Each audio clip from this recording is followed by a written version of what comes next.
আসসালামু আলাইকুম প্রিয় মৎস্য উদ্যোক্তা ভাই ও বন্ধুরা, সবাইকে আজকে আমাদের ভিডিওতে স্বাগতম।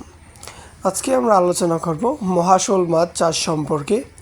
মহাশোল মাছ এটি খুবই দামি ও লাভজনক একটি মাছ। এই মাছ আপনারা চাষ করে খুবই অল্প দিনে লাভবান হবেন। এই মাছের বাজার দাম প্রতি কেজি 1500 থেকে 2000 টাকা। আপনারা এই মাছ চাষ করে খুবই লাভবান হবেন খুবই অল্প দিনে। এই মাছ চাষ সম্পর্কে বলি। এই মাছ চাষ করলে তেমন কিছুই লাগে না।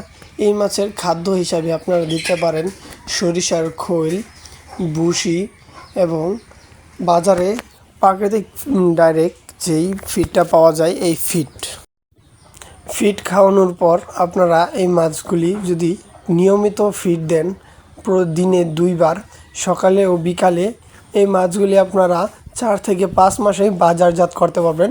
প্রতিটি মাছের ওজন আসবে 1 কেজি থেকে 1.5 কেজি।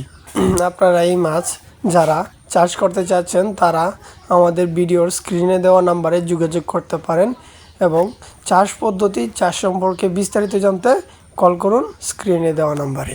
ধন্যবাদ।